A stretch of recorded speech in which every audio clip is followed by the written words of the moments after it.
And I was talking to Arabs, they were behind the fence, and their fingers were holding onto the fence like this, and they said to me, don't do this. You don't understand who's gonna take over. Right. In October 7 alone, something like 6,500, which is the biggest amount of rockets ever was launched against a state in the history of humankind. $15 million was transferred in cash from Qatar, from Qatar, through Israelis to Hamas. You just said things about Netanyahu that English-speaking people can barely stomach. I know. You're accusing him of being some kind of foreign agent, or at least I don't selling know. out. Oh, this guy speaks such an amazing English, you know, and he's standing in front of the Congress and everybody loves him. Right. He's not good for Israel. That's the truth. I'm looking at the proof, the facts. You can't make this thing up. Hey folks, Yishai Fleischer here in Judea. I'm constantly grappling with the questions of what happened on October 7th. Did our army not know what was going on? Were they just totally asleep? Were they sold out? Are we dumb? Where's that famous Israeli intelligence community? What's that all about? Where was the Air Force? Did they cower? Did they actually protest? What was it all about? How could it be that Israel was so surprised on that dark day, which was supposed to be one of the happiest days on the Jewish calendar? At the same time, I'm thinking to myself, what about the future? Where's Israel going? Have we learned our lesson? Have we changed our national security policy? This thing that's happening in Gaza now, there's still a war. They call it a ceasefire, but is it a ceasefire? Is it going to be a ceasefire? Security Council has now cemented it as a ceasefire, but is it really a ceasefire? We're just waiting for a war. Is this just what the Arabs call a hudna, which is a preparation for the next phase? And what about Israeli society? Is Israeli society ready? Is it different? Has it changed? Has it left the old concepts of land for peace, appease the Arabs? That was the old thinking. Is that still today's thinking? And finally, what about the miracles? What did we really experience? Are we aware of the awesomeness of what really transpired? Today with me, I have an amazing man. I heard him on an Israeli podcast. I said, I've got to have him over. I didn't know if he spoke a lick of English. His name is Yair Ansbacher. He is an Israeli national security expert, is an educator, a graduate of the IDF Special Forces, continues to fight in the Special Forces. He's a consultant, a researcher. He headed up the National Security Forum inside of Forum Kohelet, a very powerful think tank. And he was part of the IDF team that responded on October 7th. He saw it eyeball to eyeball. He's also the author of many books, including these two. One he wrote before the war, one he wrote after the war. This book warned of the impending war. This explains what actually transpired. Yair Ansbacher, thank you so much for joining me today. Yeah, first of all, thank you for inviting me. It's a big privilege and honor to be here, and it's a very good opportunity to explain to people abroad, Jewish people, communities, etc., what's going on here. All right, let's paint a picture, okay? Okay. 2005, I'm working at Arutz Sheva. Okay. I had made Aliyah 2 years beforehand. I was working for Arutz Sheva, Israel National News, Israel National Radio. I was the head of the radio station. Mm-hmm. And suddenly, things are going ahead. We're talking about the rights of Jews in Judea and Samaria. We're talking about Aliyah. We're talking about good things. Suddenly, there's this message that starts to come in that Ariel Sharon wants to kick out the Jews of Gaza. Right. Now, Gaza, it sounds like a scary word, but Gaza was actually where I used to go to vacation. Yeah. Beautiful beaches. Right. Beautiful communities, beautiful people. Now, we all knew that Gaza... Gush Katif, of course. Gush Katif, that was the Nevet Gush Katif. Kalim, all those beautiful places. Right? So Gush Katif is the Jewish strip within Gaza. Right. 9,000 people, 8,500 people living there. And suddenly we get these messages that Sharon, Arik Sharon, this lion. The same guy that built all those... Right. Not all of them, but some of them. He was his... The communities. Yeah. He's a builder of Judea and Samaria and Gaza. And We used to call Judea and Samaria and Gaza. We used to say Yesha. Yesha, right. The ayin, the last letter is Aza. Right. Yesha. Judea, Samaria, Yehuda, Shomron, and Aza. Right. Okay, now it's just Yesh. But we lost Gaza. So what happened was we started getting these messages, and we're like, no way, can't be. We fight Ariel Sharon politically. We beat him in a Likud referendum. Nothing He says, helps. I don't care. Right. And you're looking at the map of Israel from a national security point of view, and you're like, this is craziness. Right. Arutz Sheva sends me down with my wife, Malka. We didn't have kids then, but we had a dog. And it sends us down and we get a house. We actually received a house, a little house that had been used for paintball in Where? Gadid. In Gadid. Gadid, which is the back of Neve Dekalim, Right. a farming community. We got a house that had no hot water, no fridge. It had electricity, thank God, but nothing else. Go ahead and live there. Hot like anything. How many months before the 2 months. 2 months? And we're living there and we're reporting, maybe a month and a half. We're living Sivan. there. Yeah, summertime, Yeah. hot. I personally love the beach. I love the sand. beautiful there. It's amazing. And I felt so good there. And I thought to myself, this is Gan Eden. This is a great place. If I could buy a house here or do something, I could live here. That's my kind of place. And I'm there and we are trying to fight that the Israeli army will not kick the Jews out of Gaza. And our language that we used was not a language of a messianic language or a religious language. We didn't say God promised us this land. We didn't say this is part of the tribe of Judah, okay, that this is the beachfront of the tribe of Judah. We didn't use that language at all. We used the language of national security. We said, don't do this. Right. The jihad is going to take over. One of the most poignant moments, I'll never forget it, Yair Ansbacher, is that I was somewhere in the Muasi, which is a part of Gaza, and I was talking to Arabs. They were behind the fence, and their fingers were holding onto the fence like this, and they said to me, don't do this. You don't understand who's going to take over. Right. And we were kicked out violently and physically from the houses of Gush Katif. And immediately the PA took over. Within 6 months, Hamas took over. In 2007. In the beginning of 2007, they throw all the Palestinian Authority from the towers in Gaza. So it took more time. It took like 2 years, you're saying. Yeah, a little less than 2 years. Yes. Okay. Yes. All right. And then they fully took over. Right. They took over in Gaza, and then immediately they started doing this thing, quietly but strongly, building a world of tunnels, of tunnels underneath. And the whole time I'm thinking to myself, I am not an intelligence operative, okay? But I knew. Yeah. I knew what's going on. I could see it, and I understood it. I understood what's going on. They're taking this thing over to make a forward base in the land of Israel.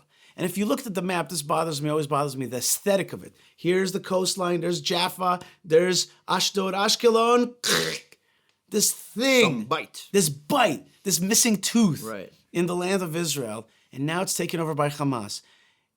Later on, we hear that Israeli army, we fight wars every 2 years. We fight these mini wars. Yeah, this we call it Mivtzaim Onatiyim. Right, the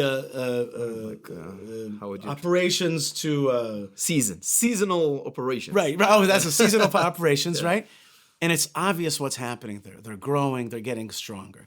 Then we hear about a month and a half before October 7th that the chief of the army intelligence tells us that Hamas is no longer really a threat because they want to be, they want money, they want normalization, they want prosperity, they are murta, but they are afraid they're no longer going to attack us. They are deterred. Deterred. That's right. They're deterred. Thank you. But I'm not like you. I'm not a head of a security forum. I don't know everything that's going on there. But I knew that. You feel. Yeah, I can feel it. I know what's going on. I know what's going on. I work in Hebron. I know the Arabs. I know their faces. I know what they're thinking. October 7th hits. I was here. I was actually upstairs right above the synagogue.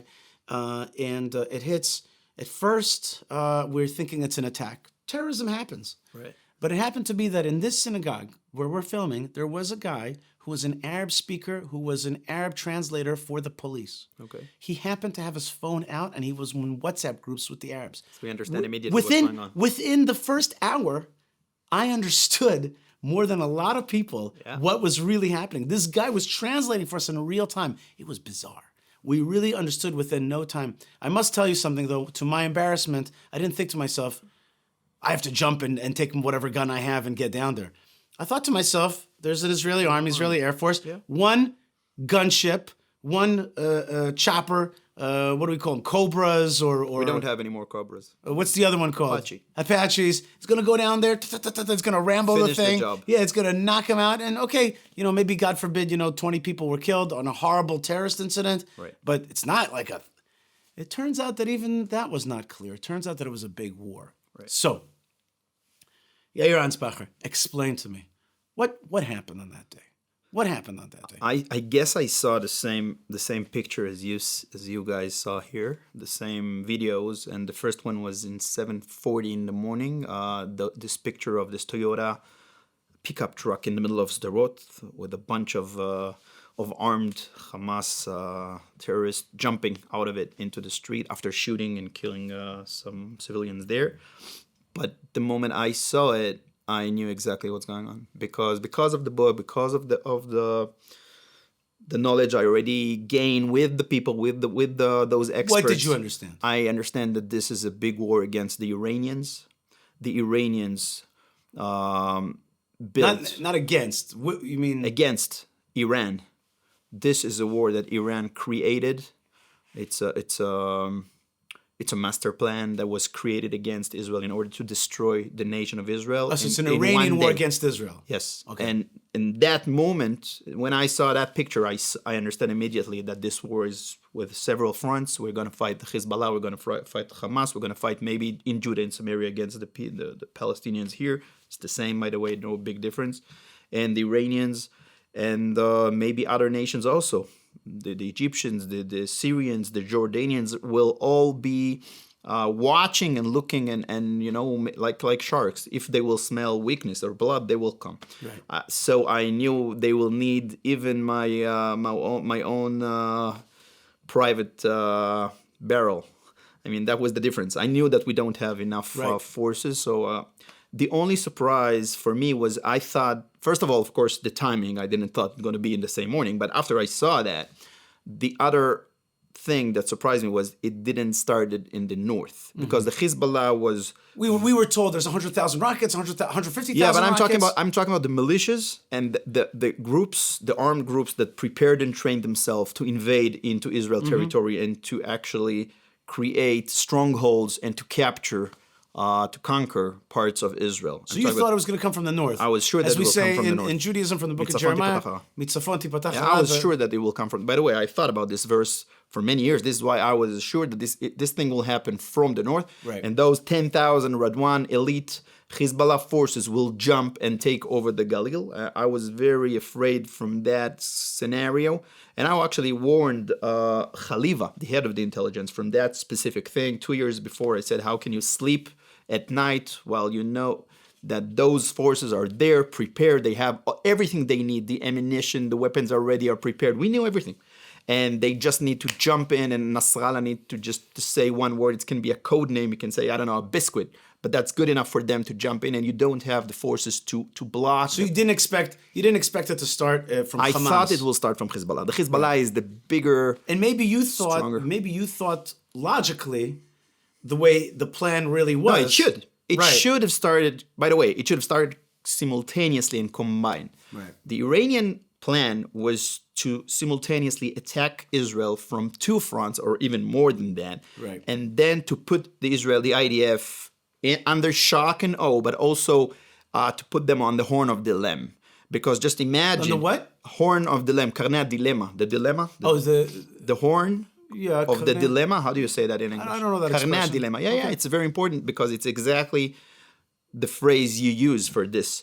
Two fronts from the north and from the south, and every soldier and every brigade and every division have to decide where to go, where to defend, to the north, to the south, which means you get weaker from both sides. Right. That's the basic strategic of the Iranian planners. To divide and conquer. To divide the troops. Yeah, to divide the army and to attack simultaneously. War, everybody knows. And this is under the cover, the heavy cover of rockets, missiles, and drones and all of those things. How many rockets came out of Gaza on October 7th? In October 7 alone, something like 6,500, which is the biggest amount of rockets ever was launched against a state in the history of humankind. Wow.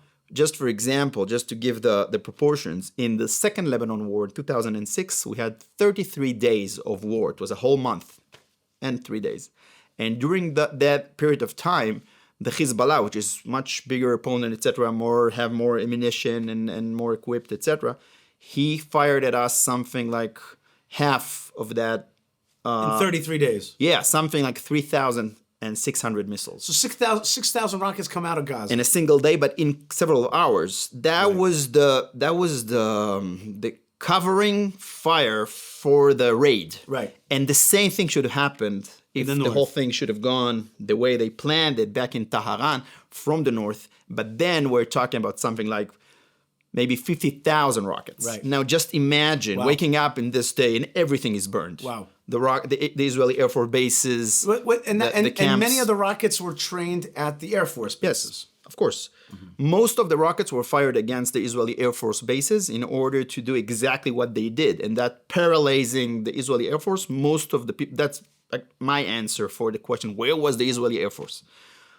Several parts of this big question, of course, but some of it, maybe the main part of the answer is many people and what we call tzivtei karka, the land, the Infantry. No. Tzivtei karka is the crews. Oh, the service crews, the land crews. Airport, yeah. They were in the Bunkers. shelters, Right.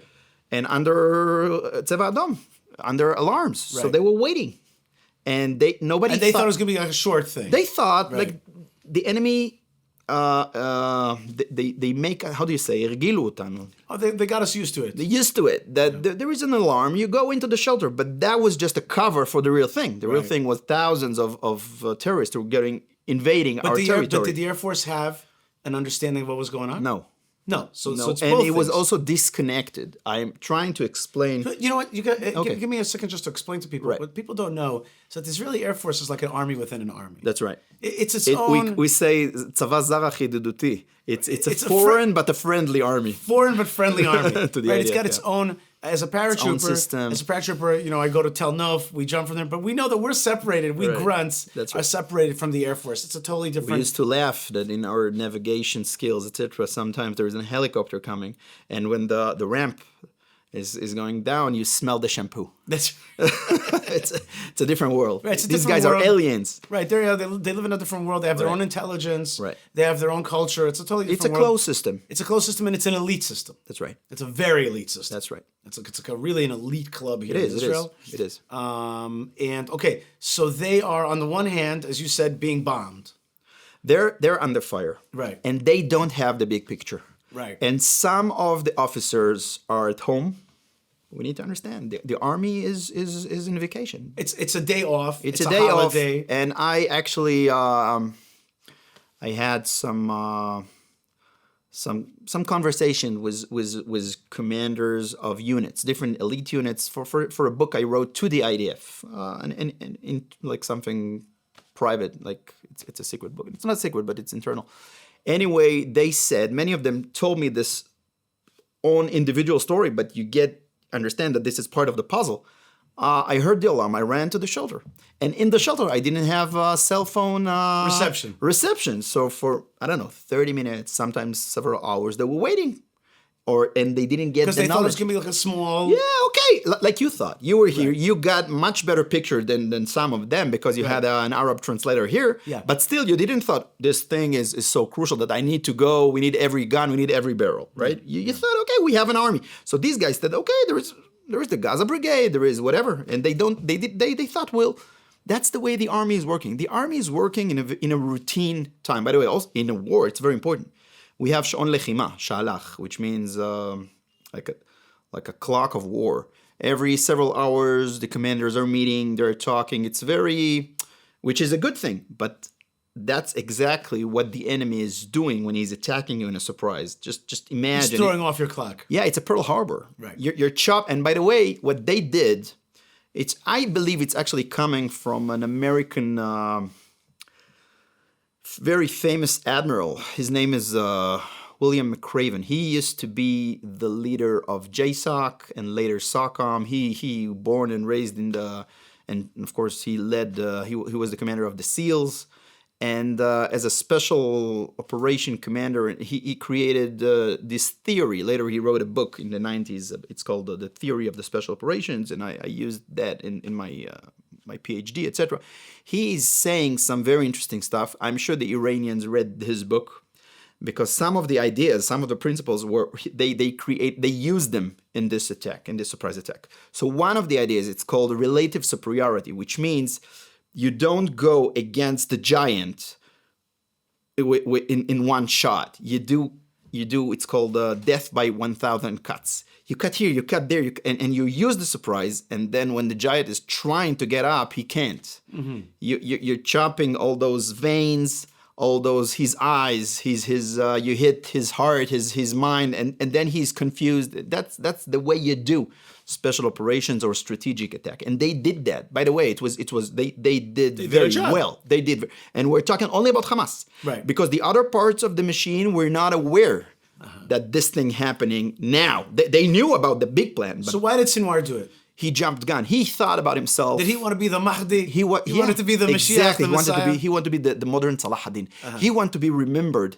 And that ego, it's more than that. It's a megalomania. That saved us. That saved us. That was a miracle.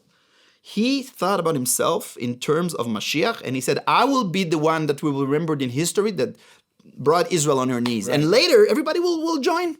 He didn't want the Shi'i and the Iranians to be the one that started the whole thing. Who will give them the permission to? Why are they the boss? Because this is very important. He's a Sunni. One second. There's a Sunni. There's a Hamas. Right. Alliance we know with Qatar. They're both Sunni. Right, and some other forces. But I'm saying, the uneasy alliance was between Iran, who's Shiite. They united for only one cause. That's it. Right. They will kill each other for hundreds of years. There is only one thing. One cause, and that's Israel. Right. You know who was the first? Some people are arguing. What was the exact time they started to plan this plan that I'm describing? Part of the puzzle. When was the time they started? I believe the real answer is 1980, just a year after the revolution in Iran. Why? Who was the first VIP that was brought to Tehran airfield after the revolution? Just imagine, Ayatollah, he's a big Shia religious leader. Everybody in Iran is afraid of him. Everybody's Shi'im now. And there's a guy, he's Sunni, he's not religious, he's a short, ugly, Yasser Arafat? Yasser Arafat. What? And he's Sunni, but he's also secular. These guys, what are we talking about? Soccer? Baseball? There is only one conversation they could possibly ever think and talk about, and that's destroy Israel. Israel. Right. I know that. I don't need, as you said, I smell it. Right. I don't need the knowledge. I know. Right. By the way, exactly like I know what's going on now in Gaza. We're going to get to that. I know. I don't need intelligence. Right. I know them, as you know them, and I know what they're doing. Right. It's very easy when you. It's very important to do that. The set of mind. Yeah. Well, it's interesting we're talking about this topic because sometimes then you might wonder, like, well, what about the knowers that really do know? Why don't they know? Right. And one of the reasons is because there's something in Israel which eschews, which rejects common sense. It's not common sense. It's something else. Okay. It's called, in professional phrase, it's called cultural understanding. By the way, the Americans did a lot of learning since September 11, and their special forces and special forces, especially the Green Berets in South Carolina and in Port Bragg, etc. But other forces also, they learned the cultural understanding of different forces, including the Arabs. In Israel, there is a big problem because you know why we understand the Arabs better than a secular intelligence officer. He can be a great guy, a pride, and you know why? I had this conversation with a very young and confident guy in the bull in Israel's in the Kiryat, the Israel's military headquarter HQ. of the HQ. We were talking a couple of years before the war. And we're talking, and it was Shabbat. It was just before Shabbat, and I said, you know what? I smell something. Maybe the Hamas is planning something. I didn't ever thought this size and big. I thought we know everything and we have intelligence inside and we will know everything. But I said, maybe they're deceiving us. Maybe there is something. And he said, like what? I said, I don't know. Maybe they want to do a raid and to take some hostages or whatever. And he said, they will never earn anything from it. What will be their profit? They will lose everything and we will destroy Gaza. And I said, I don't think you get them. And he said, of course I do. That's my job. I said, okay, let me ask you one question. And just behind him, there was electricity button. I said, do you see that? He said, yeah, what do you mean? And I said, now in a couple of minutes, it's going to be Shabbat. How much money do you think you can offer me as a religious guy, as an Orthodox guy, to push this button in Shabbat if there's no operational need or something? He said, I don't know, 100, maybe $1 million. I said, not any amount of money in the world will buy this. He said, I don't get it. I said, exactly. And you don't get them also. These guys are religious. Right. They are thinking differently on the world. They don't think about money. They don't think about everything is expendable, including life, because they want to gain something. That's right. They have a goal. They have a religious goal. They have a godly goal. These guys are religious. Right. They're religious. And yes, they don't want to understand that. Right. You don't understand me? Okay. It's okay. You don't have to be religious, but you need to have the humility to be humble and to say, I don't get it, but there is something there. Right. And the bottom line is what you're saying is that a secular-minded person has a very hard time understanding the Arabs. No, they can't. They can't understand. But at least they can say, okay, so Yishai, can you help us with this? Right. You guys are understanding. Maybe you can. Right, but there's a haughtiness. There's a non-interest in understanding those things. Exactly. But let me ask you a different question then for a second. Okay, let's go back to your secular guy. Right. What about the tunnels?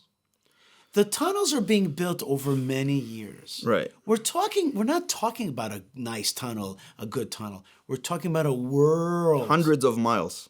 We're talking Hundreds about, of miles of. And we're talking about armament. Right. We're talking about RPGs. We're talking about special rounds of RPGs that we didn't know that there exists, that they're there. And they're coming in from Sinai, from Egypt. Yeah. They're coming in through into Rafah. a special plastic sealed tubes in order to protect them from Gaza is next to the ocean, from corrosion, from salt, and also from the eyes of the IDF. So okay. Thousands of those. So maybe you don't get them. Right. Maybe you don't get them. And part of what we call the conception, part of the conception that Israel has is this kind of in Israel we joke, we call it Ashkenazi type of mindset where you just don't get the Arabs. How did we? And you also don't respect the Arabs. That's part of it. You don't respect your enemy as an enemy, and as a competitor, as a These foe. Guys, they use that against us. They are very talented. Remember, there was a movie with Al Pacino, and he goes, "Underestimated from day one." That's right. That's one of his tricks, right? Never underestimate. Right. Don't underestimate your enemy. These guys are very good in evil. Fine.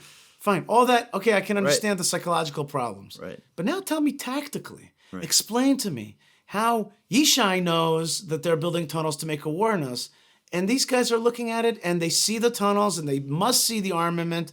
They must see, and they're thinking to themselves out loud, no, they just want economics, they just want prosperity. So, was it Khalifa that said that? Was it? No, I think you're talking about several layers here of misunderstanding the enemy. The first thing is the Qatar, let's call it the Qatari idea, which means we can buy with money, with good dollars that coming from Qatar and these guys, peace and quiet. And because we want to, the main object of Israel is prosperity, we need quiet for the economy, so we can buy time. That's it. In the Kiryat, in the headquarters, there is a big sign. There is no, but imagine, like it's imaginary sign. Sheket yaneh et hakol. Everything worth for quiet. I don't know if I said that right, but quiet is worth everything. Quiet is the most strategic thing. Everything. Okay, whatever. Quiet. We need quiet because quiet is okay. That's one thing, and because of that, we can take suitcase from one place and to give them to another place. But and by the way, the guys that created that was the Malal. Malal is the National Security Council of Israel. It's working with the Prime Minister of Israel. It's Bibi. It's Meir Ben Shabbat. It's Yossi Cohen. It's these guys. They were the guys who thought about that. They said, yeah, it's okay. Hamas doesn't want to go to war. That's the big misconception. Wait. You said something. You said now. One of the things is you're naturally a Hebrew speaker. In Hebrew, you speak super fast and you got a lot of facts. I have to translate this for an Anglo audience to understand what you're talking about. You threw out the word suitcases. Right. What you're talking about is the transfer of billions of dollars every month. $15 million. $15 million was transferred in cash from Qatar through Israelis to Hamas. For how many years? Years. For many years. Many years. With the consent of Netanyahu, Yeah. Qatar is transferring millions of dollars through Israel, not secretly. Yeah. It's with the idea of the Malal, the idea of the Israeli National Security Council. The idea They is created it, and they to help created a relationship fund- with Qatar. And in the beginning on Twitter, there was always people being like, "What do you guys want? You guys funded these guys. They did. $15 million a month. Quiet. It's not money. It's quiet. You're buying quiet. How do you say protection? Yeah, protection. It's a national racket. protection. National protection. And when you're asking the people in the IDF or in the intelligence corps, they will say, "What do you want?" It's worth every dime, because it's another month of quiet. How is it quiet?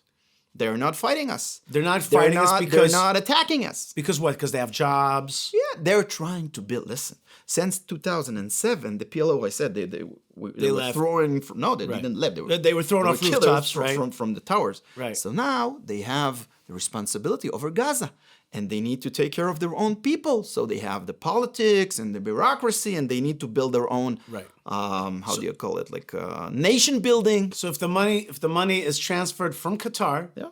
through Israel to Gaza, everybody's going to be happy. Yeah. And now we're going to have, you say, sheket tasiyati, a quietness. Exactly. Sheket tasiyati. Let's find the phrase in English, how to Right. translate it. It means working quiet. If it sounds Yeah. crazy to pay someone who is saying, declaring, living in a mindset, teaching his kids, have a whole culture of destroying the Israeli nation and the Jewish people around the world, Right. to pay him, if it sounds crazy, let's stop for a moment and think, what are we doing now with the PLO?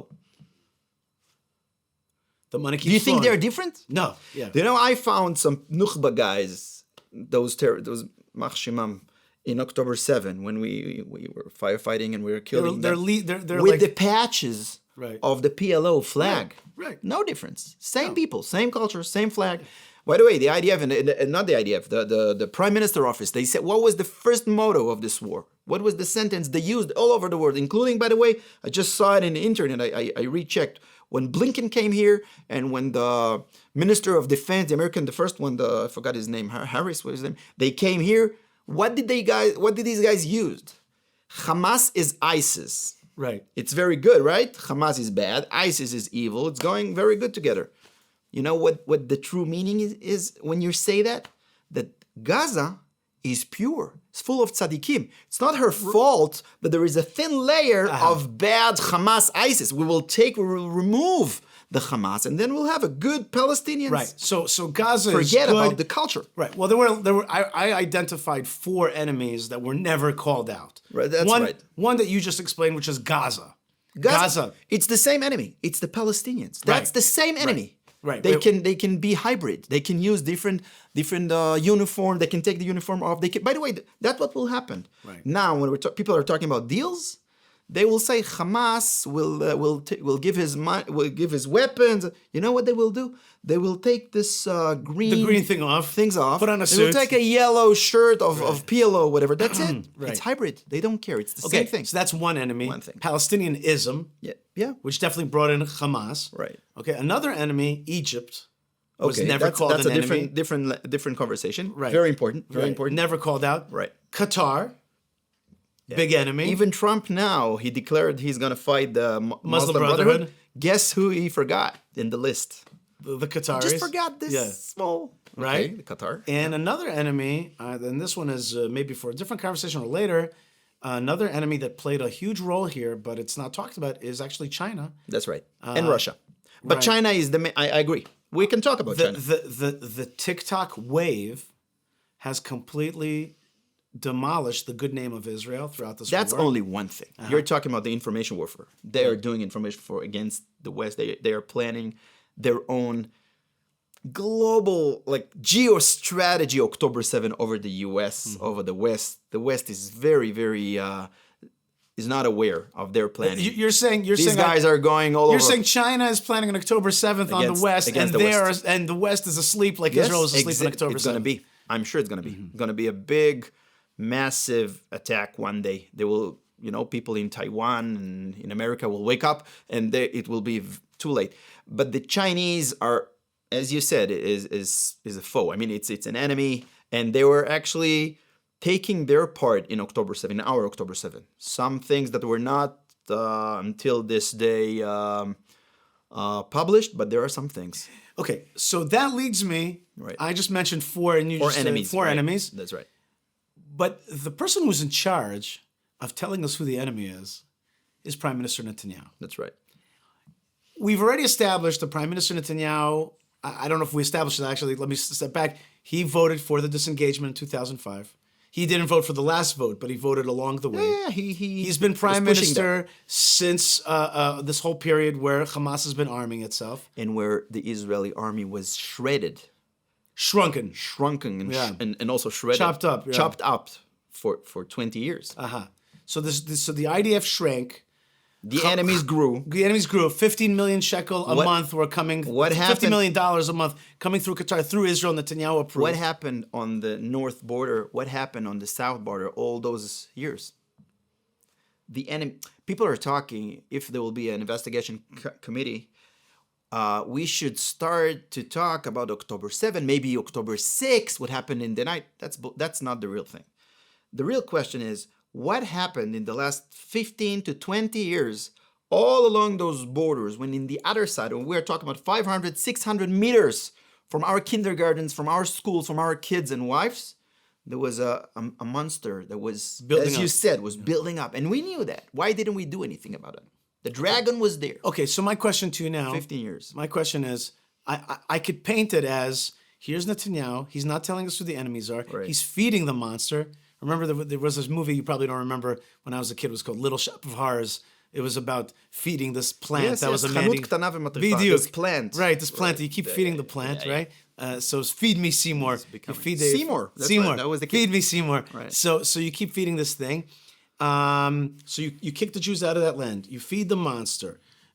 You look away when it's building tunnels, and then when they captured one Jew, And the same thing that you mentioned happening in the north border against Hezbollah. The same Right. thing. and then you have Copy paste. right, and then you have Gilad Shalit. One guy is How captured many out of a tank. terrorists they released? About 1,000. 1,027, including Sinwar. Sinwar, Right. the leader of Hamas, who was the creator and founder of October 7. and I this was war. in my sukkah, Right. my booth, my hut on Sukkot of that year, and I was living in Eastern Jerusalem on Ras Al Amud Har Zaitim. Nice. And suddenly I heard a roar. I didn't know what it was. From it was the neighbors. From the the good neighbors, neighbors. yeah. The news came.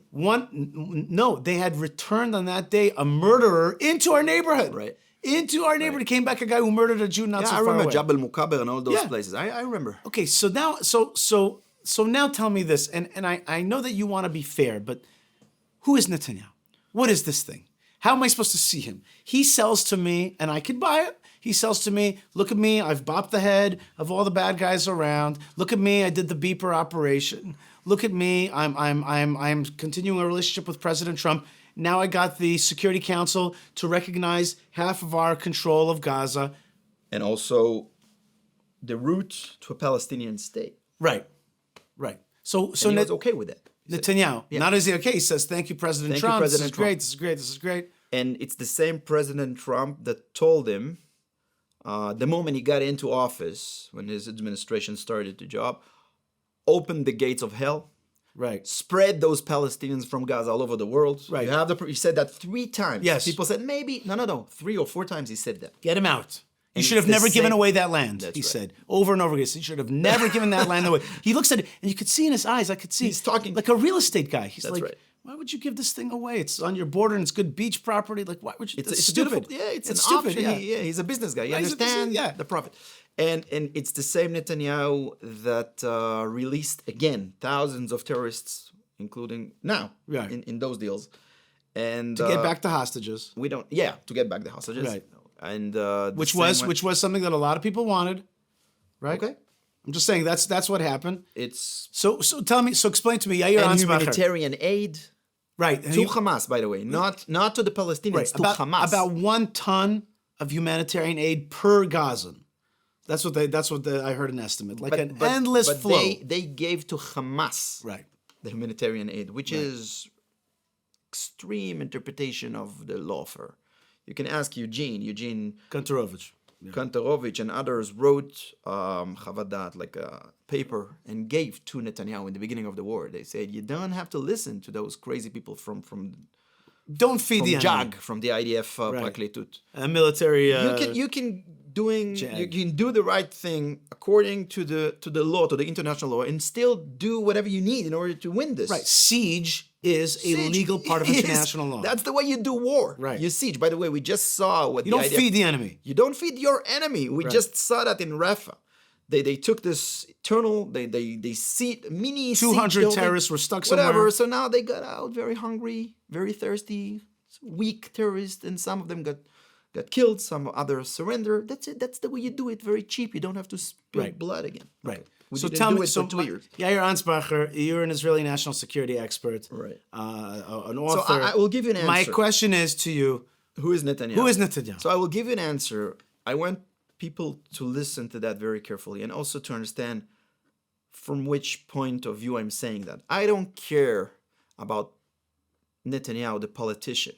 I don't care about left or wing. By the way, people are talking about left and wing. I think Israel in the last 7 years or so became not left or right, ideology speaking. It's more than like pro or anti-Bibi. So it makes things very hard. One more time. A lot of people are saying, are you left or you're right? But if you're talking about the real thing after October 7th, most of the Israelis, including people from the center, there are the extreme left, I'm not talking about them, but like the normal Israelis, they're not pro-Palestinian state. Okay. They want the Palestinians to I don't have a nice word for what they want. But we are still fighting each other. I think it's because everything became Netanyahu is the center of everything. He's either you're pro Bibi, and then everything he says is holy. Right. Either you're against, and then you're what they say you're a Kaplan. You're against Bibi. You're in the streets. So channel Right. So channel 14. Israel's is Fox pro Bibi. That's it. Is pro, and no matter what he does, it's always good. It doesn't matter. You have this famous guy Bardugo. He's a great. It's a whole bunch of people. By the way, in the U.S., totally I met pro. many Jews. Wait, who 1 don't second. understand And then so then you have this like pro camp, right? And then you have this like strong left Kaplanistim Haaretz anti-camp, right? But then where are people like me who are like, wait a minute, I'm right wing, I'm national. So you're left wing if you're talking against Bibi. You need to know that. Right. I'm left wing. They call me traitor. You're the other side. You're Kaplan. So okay, whatever. After we're saying that, the only thing I'm going to answer your question, just saying I'm looking at those things and Bibi and his policies through the eyes of national security. Right. That's it. That's my only thing. I don't understand in economy. I don't understand in other stuff. That's what I do. I'm researching since I became a grown up, national security stuff, military weapons, economical part of military and weapon. That's it. Bibi, there is a fact that connected to criminal law. When a guy is suspect and he's coming to the judge, suspect in I don't know, maybe this guy. They think he steals something. So he can speak, he can say many words and sentences and to explain. But in the end of the day, the judge is looking, and if you have a proof, an act, like, I don't know, there is a video of this guy actually stealing. So he said, listen, you can say whatever you want, but I'm looking at the proof, and you know what? You're a thief. You need to take your... You take responsibility. Right. And then you get punished. You go to jail or whatever. Yeah. I don't know who is Bibi, and I'm not a psychology expert, and I don't know. I'm not God Almighty who can read, Bochen Klayot Valev, hearts and minds. I don't know who judges. Yeah. I'm looking on the video, and in the last 20 years or so, Bibi is stealing the state of Israel. He is stealing the voices of the rights of the national side, and he's selling them to something foreign, to some strange and strangers. I don't know what he's doing. I don't know. I'm just looking at the facts. This guy is bad news for Israel. That's the real answer for your question. We're speaking with Yair Ansbacher, who is a national security expert here in Israel. Yair, you just said things about Netanyahu that English-speaking people can barely stomach. I know. Pro-Israel people. And most Israelis that watch Channel 14 or that are part of Shuk Machane Yehuda, the market, the Machane Yehuda market, who love Netanyahu. Yeah, the Likud. The Likud people. The people who go to Beitar Yerushalayim games, they love Netanyahu. Of course. They love Netanyahu. And you're saying to me that he's bad news, Right. and that you're accusing him of being some kind of foreign agent, or at least I don't selling know. out. It's hard. I don't know what exactly he is. I'm not talking about his. What motivates him? I don't know what motivated him. I'm talking about the proofs. I'm talking about what's going on. The actual, as you said, the policy and the decisions. Now, everybody is talking about October 7th. October 7th was a big misfailure. It was a horrible day. I was there. We were all still seeing and watching and those horrors. But what happened since October 7th is for my point of view, it's even worse. What has happened since October 7th? Since October 7th, in the last 2 years. 2 years of fighting. Yeah. Because I was sure, by the way, the IDF sent me to some TV channels after October 7th because I was so full of energy and I knew what happened and I could explain, and I tried to explain it and to give people some hope and inspire them and tell them, listen, we got out of this horrible trap and now everything will be fine. And then I'm saying, after 2 months, that the IDF, and later I understand that that's actually the policy of the Prime Minister of Israel, the government, that they're doing everything the opposite than they should. Everything the opposite. It's a big and long conversation, but just some things, 2 years. If you look at the Gaza map from a satellite, or you understand the movement of the force, the maneuvering forces of the IDF, they're protecting the core of the Hamas. Gaza City and Khan They're Yunis? attacking all over. Right. You saw everybody familiar with Rab Zarbiv, this amazing Dayan, the tzaddik that with D9 tractor is destroying houses. The IDF destroyed thousands of houses. Good for him. This is not strategy. We had several options to take parts, to send the Palestinians here or there, to do some real strategy, some real policy, and we didn't do anything. We just shed a lot of blood. Sometimes in the first part of the war, under the Herzi Halevi as a chief of staff, all those raids in and out. Even the small place Bet Hanun was like the closest to the Israeli border. We were there 5 times and we lost something like 50 boys in this very not big neighborhood, maybe 12 kilometers from one side to the other. You can look at the Google map, how close it is to Be'eri, to Israel. But the entire Gaza war I can't say anything less clear than it's a deceiving war. They're deceiving the people. They are doing this thing like fighting. People are getting injured. People are getting killed. Where 12,000 people got injured, lost legs and arms. More than 900 soldiers died. And in the end of the day, Hamas is there. And now we're talking to Palestinian state. You can't make this thing up. It's just look at the instead of using October 7th as an opportunity, finish the job, get rid of the same Hamas thing in for Lebanon. sure, control Gaza. You had this huge opportunity to push Hezbollah up. You have the Litani, it's a natural border. It's a deep valley. Some places there are 15, 20 meters deep valley. You can use it as a natural border. Just put the soldiers up. That's it. You finish with Hezbollah, because Hezbollah would push up north to Beirut and then fight with the Maroonies, the Christians, the Palestinians. They won't stand a chance against their own people in Lebanon. You would finish with Hezbollah. You had this amazing opportunity with Iran, the master behind all this. Finish the job. In everything that we're doing, we're just like touching and then pulling back. And everything is the same thing that it was in October 6th. But it's much more dangerous because the entire Arab world is saying to himself, the Hamas, this weak terrorist, after 2 years that the Israeli invested everything, it's the largest IDF army ever since the biblical times. 400,000 men, Hashem Aleim Yichu. Amazing people. They gave everything. They sacrificed thousands and thousands of days of yamamim, what we call reserve. Reserve days. The wives, we have widows, we have mishpachot shakulot, everything. And in the end of the thing, we're just leaving it. Right. And we're letting them stay there with the Palestinians. And we're putting in Qatar and Egypt and Saudi Arabia and all of those. To now take part in the governance of Gaza. Through the entire time, we let them humanitarian aid, as we explained.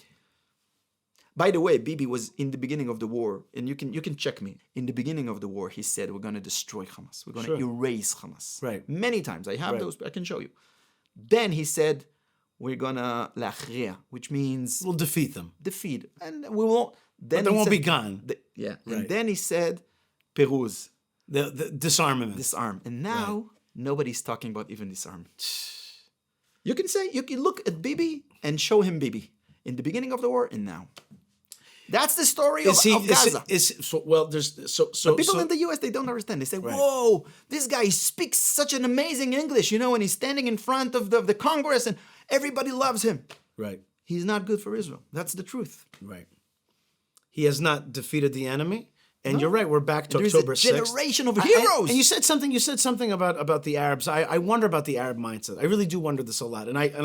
Because I like to communicate with Arabs and understand what they're thinking, I wonder, do they see it? There's two ways to see it, right? One way to see it is October 7th was supposed to erase Israel, but Allah is with the Jews, and the Jews are not really defeatable, and they were supposed to destroy us, and Israel fought back, and Israel mowed the lawn in Gaza, and it mowed the lawn in Lebanon. The beepers went off, and people exploded. It bombed Iran.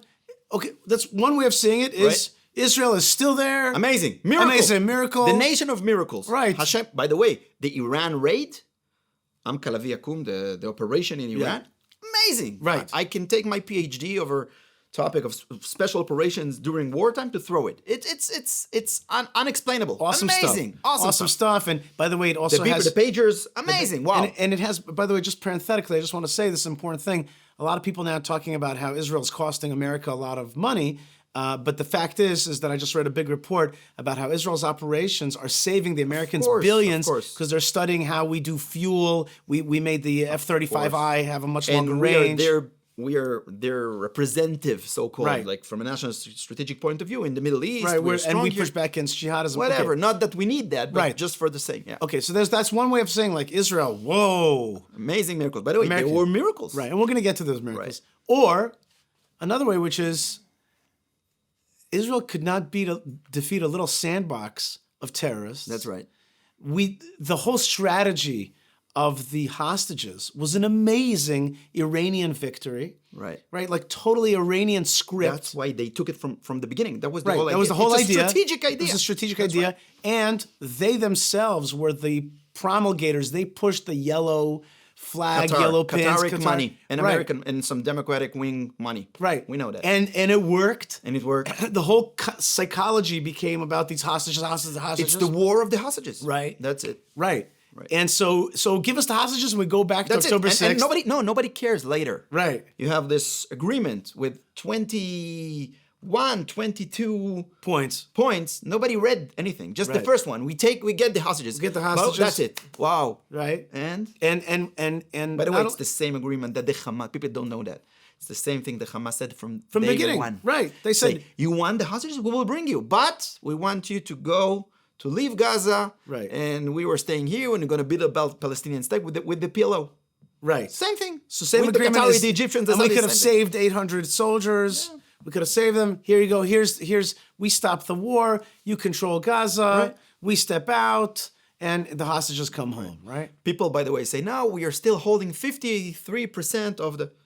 There's nothing there, and the agreement says you can read the agreement. It says before it says there is a path to a Palestinian state. God forbid. He says that the IDF should leave this after they will organize. So it's a temporary thing. There are some yellow stones every, I don't know, kind of like... Why does everything have to be yellow? I asked this on one of my... Just for the sign. It's annoying. It's annoying. I would say, like, you want to make a line. Let's say... Next time I'm going to be there, I'm going to color it in purple. The Shitatam, to their way of thinking. You don't make... Yellow lines are not war lines. Yellow, whatever. nice line. You make a black It's line, you say, cross this line, we're going to destroy it. You can- But even that's Lashitatam, but there's something like weak about the Nobody's building there even one. You know post. that it was Islam that actually invented the yellow star. You know, it was not a European thing. It came before that. Yeah, It sounds Brigitte like Gabriel the talks Mufti, about it. the Grand Hajj Mufti. Amin al-Hussein. No, or it's something. hundreds and hundreds of years before. Oh, you're that. talking about the ghettos in the Yeah. Islam states. Okay, I didn't. They wear the yellow star to separate you out, like hey, yellow. Yeah, I don't like that. In any case, okay. Yeah. So you answered us about Netanyahu from the point of view of achievements of policy. Forget we don't know what the psychology, what the motivation is. Frankly, Israel. I don't care. Oh, and I was I asking don't you. give a damn Right. what his psychology is. Right. I don't care. I'm looking at the proof, the facts, and it doesn't look good. And I want to answer your question. You asked a question. It was very interesting and long question, so you don't remember that. But it was About a the question. Arab psychology? Yes. The answer is you are right on both sides. Uh-huh. Every Arab guy in the Middle East and in the world are asking himself the same question. Either this is right or this is right. This is wrong or this is right. Is this the nation of miracles, of biblical miracles, and God Almighty is with them, or not? And the answer is, Hakol olech achrei hachitum. The Gemara says everything is going after the end. Right. This is why I'm not. How you finish something. I'm not surrendering. Right. We can change things even now. Right. We can say, you know what? We're going in to finish the job in Gaza and Lebanon, and we can finish that because we did a lot. We did a lot of damage to the armies of the enemy. In Lebanon, we chopped the leadership of Hezbollah. Right. It's impressive. We did a lot of damage to the Iranians. We didn't finish it. And the hunter says you don't let the wounded lion or tiger to stay, Right. to be alive, because then he will recover and he will avenge, and they are dangerous. Right. I hate that. We have another saying. You said everything is after the Kol signature. chitum, Right. We say hamatchil b'mitzvah. Right. Omrim lo gmor. That's right. Who begins a commandment to fulfill a commandment? They say finish it. Finish the job. That's right. You have to finish it. That's right. You have to finish the job. And I don't think at the moment it looks like they finish it. Okay. Now we really have two more questions. We've gone very long. And it's been really eye-opening and important. And I think it's very important for our English-speaking audience to hear about this. You, by the way, have fabulous books, and I love this book. This is called Like a Lion He Shall Rise, but you added also this patch that soldiers wear, the Mashiach patch. We're here in a Chabad synagogue as well. This book and this patch is also about identity, about purpose. That's right. And if you don't have a flag that you're fighting for, then you don't know exactly what victory looks like. Then you're not going to fight to the end for that victory. The chief of staff, you saw that. Yeah, he But took off this patch. He took those patches from the reservists. Right. It's amazing. Netanyahu, excuse me. This is why I put here. Yeah, I love it. And I love that there's a patch on the book. I think that's really brilliant. I want to tell you that Feiglin said something. He said one phrase. He says a lot of phrases, but he had one phrase which I thought was very tamtziti, very tight phrase. Yeah. He said, we'll never be able to win this war, really win, if our prime minister is wearing the yellow ribbon and not the Beit HaMikdash, the temple. Totally agree. The temple pin. Totally agree. It's a question of where are you? You know, there was a moment of clarity, a moment of real truth, essence of truth in Channel 14. Inon Magal, this great... He's a show host, the head of Patriotic. Yeah, they know Inon Magal. They know. He's famous also in the US. Everybody see Channel 14 there. So the big Inon Israelis Magal, see it, but the Americans see it. He's a big admirer of Bibi. And he asked Bibi, because there was a lot of audience there, he asked him, what do you say about establishing new settlements in Gaza? And Bibi said, Lo reali.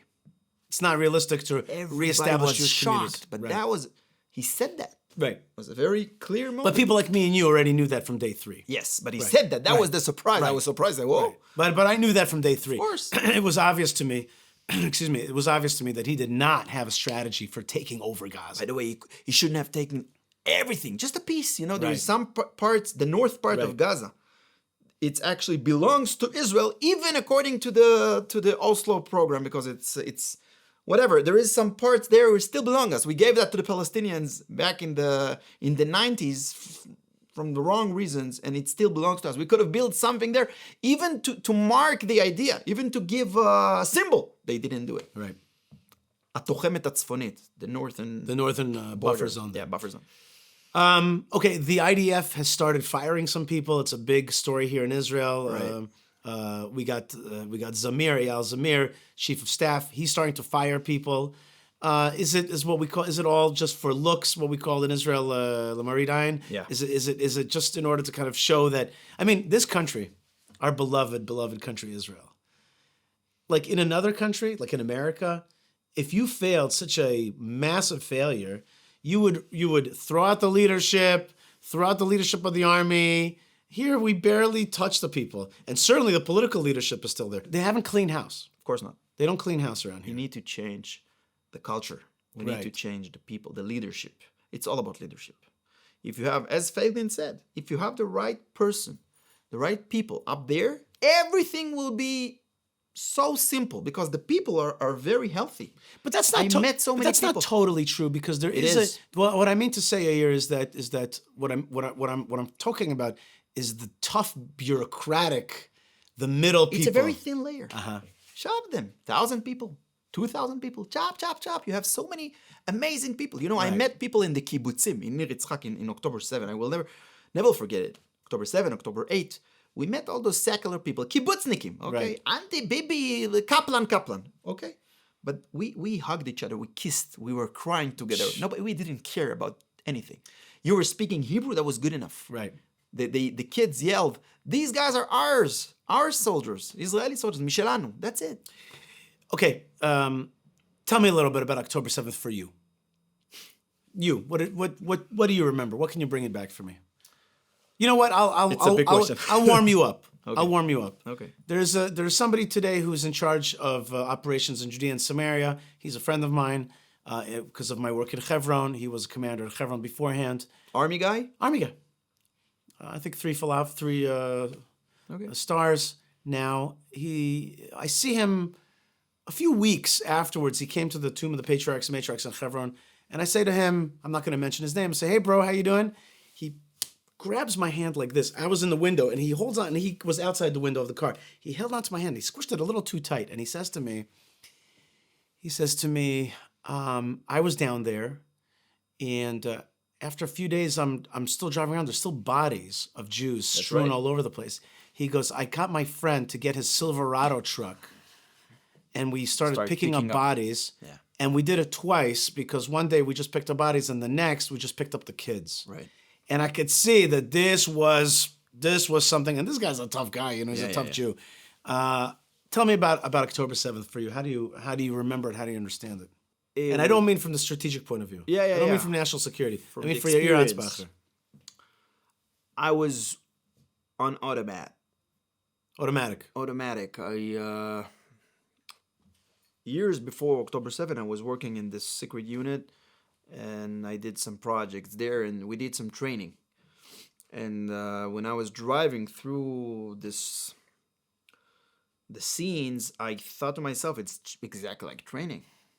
It is like training. It is. I remember we were driving, and a good friend of mine was actually my partner also in other stuff that we were doing. He's a great guy. His name is A. We were driving in my car to the south, and with the Lotar, some people there in the CT unit, counterterrorism unit, and we were listening to the radio, and the IDF spokesman said something like, at the moment we know about 60 casualties. And my friend said, what does this guy talk about? This thing will not end in less than 1,000. And I said, what? Why are you saying that? And he just looked at me and he said, just look what's going on.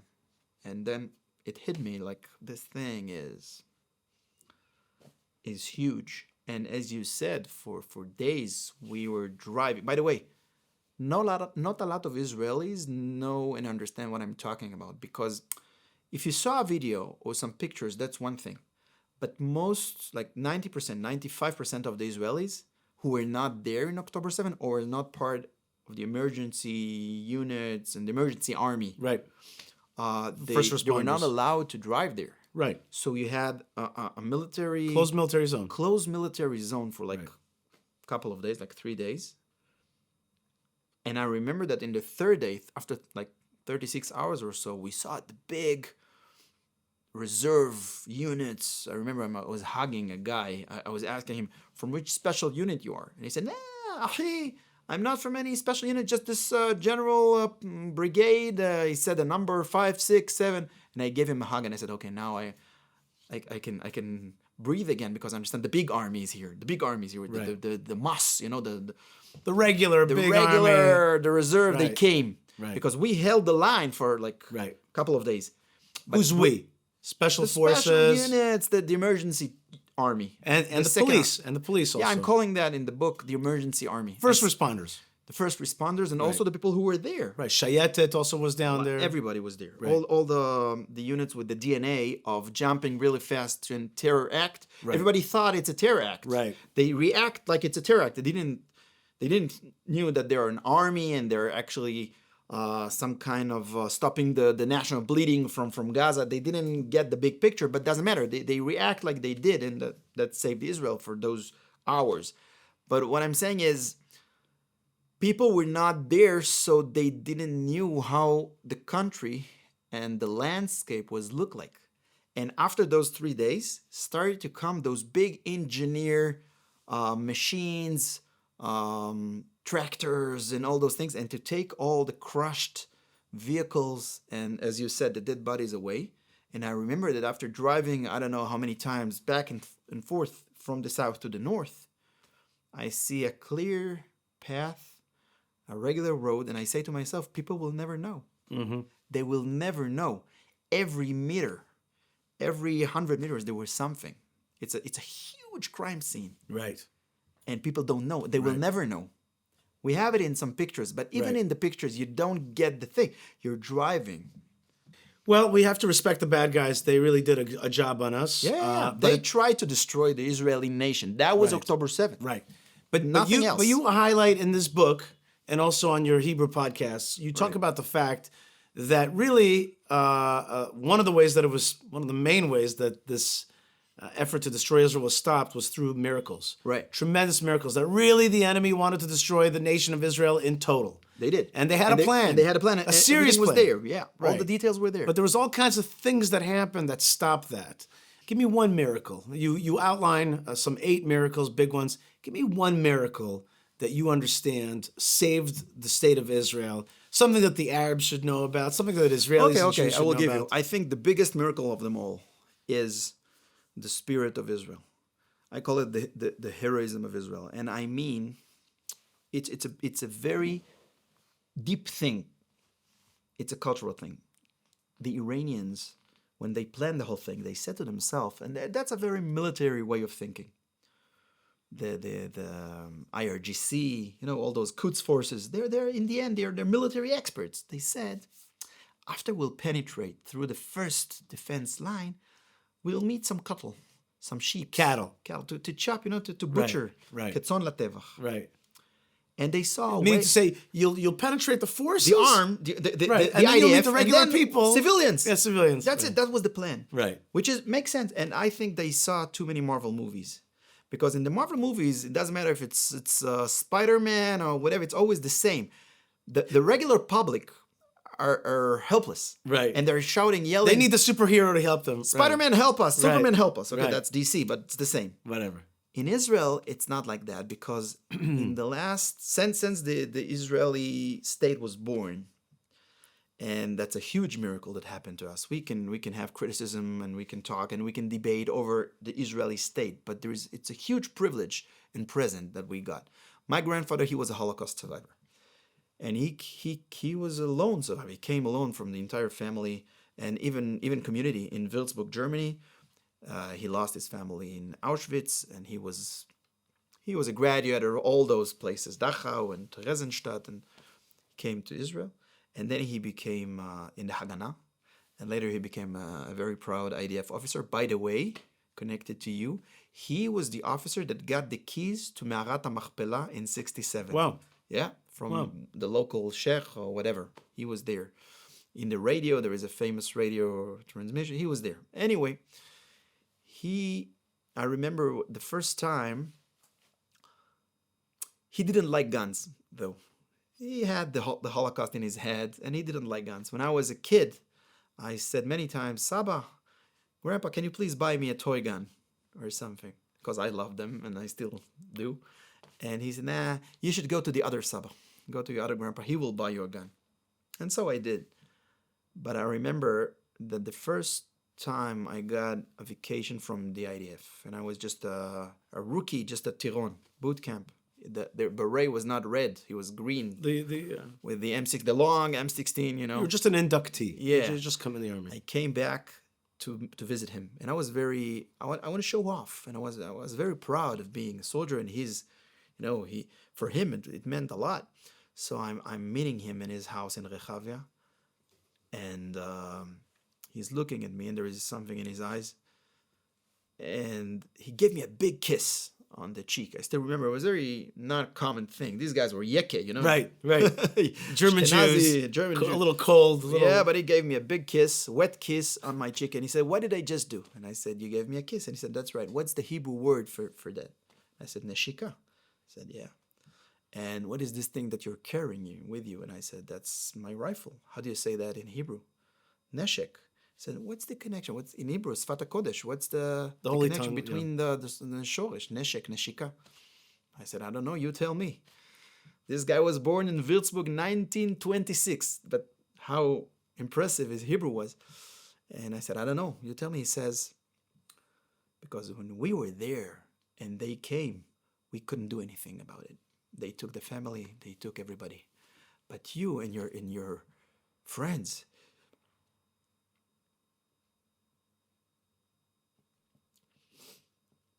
You have this privilege." Now I'm saying a miracle.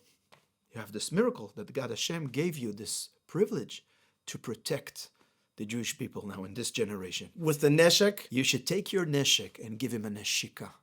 Give who? The neshek. Give you the give neshek a big kiss to your weapon. Wow.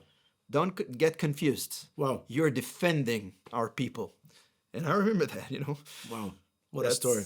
So that's a miracle. The fact that today we are protecting our own people, and I'm sure that in a way I can't know now exactly how, and I can't predict. We will find the inner strength, and we will build the new generation leadership of all those heroes. We have a generation of heroes, and we should, we earned this victory, and we should get it. Amen. And this victory could lead to great things. Kind of a rebirth of Israel. A rebirth of Zionism, a rebirth of immigration to Israel, a rebirth of the Jerusalem as this great capital, this great light to the world. That is something that is brewing right now through October 7th. Yair Ansbacher, you are the author of Like a Lion, He Shall Rise. And this is the story, the war we failed to foresee, the devastating price we paid, and the miracles that saved us. And also the future, the bright future for Israel. The patch is the Mashiach patch, which is what we're really fighting for, which is a great vision of the era of the Third Temple. Yair Ansbacher, your grandfather was a Holocaust survivor. Today, you're a Special Forces fighter and also a doctorate. You have a doctorate in military studies, and you continue to help lead from this young generation, this generation of heroes, to a heroic vision for the state of Israel, Bezrat Hashem, with the help of God. Yair, thank you so much for being with us. Yishai, thank you for this and for everything that you're doing. This is amazing.